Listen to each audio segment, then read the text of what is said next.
اور جب ہم نے بنی اسرائیل سے عہد لیا کہ اللہ کے سوا کسی کی عبادت نہ کرنا اور ماں باپ اور رشتہ داروں اور یتیموں اور محتاجوں کے ساتھ بھلائی کرتے رہنا اور لوگوں سے اچھی باتیں کہنا اور نماز پڑھتے اور زکوٰۃ دیتے رہنا، تو چند شخصوں کے سوا تم سب اس عہد سے منہ پھیر کر پھر بیٹھے۔ اور جب ہم نے تم سے عہد لیا کہ آپس میں کشت و خون نہ کرنا اور اپنے کو ان کے وطن سے نہ نکالنا، تو تم نے اقرار کر لیا اور تم اس بات کے گواہ ہو۔ پھر تم وہی ہو کہ اپنوں کو قتل بھی کر دیتے ہو اور اپنے میں سے بعض لوگوں پر گناہ اور ظلم سے چڑھائی کر کے انہیں وطن سے نکال بھی دیتے ہو، اور اگر وہ تمہارے پاس قید ہو کر آئیں تو بدلہ دے کر ان کو چھڑا بھی لیتے ہو، حالانکہ ان کا نکال دینا ہی تم کو حرام تھا۔ یہ کیا بات ہے کہ تم کتاب اللہ کے بعض احکام تو مانتے ہو اور بعض سے انکار کیے دیتے ہو؟ تو جو تم میں سے ایسی حرکت کریں ان کی سزا اس کے سوا اور کیا ہو سکتی ہے کہ دنیا کی زندگی میں تو رسوائی ہو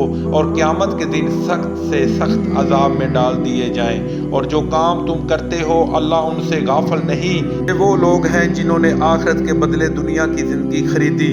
سو نہ تو ان سے عذاب ہی ہلکا کیا جائے گا اور نہ ان کو اور طرح کی مدد ملے گی۔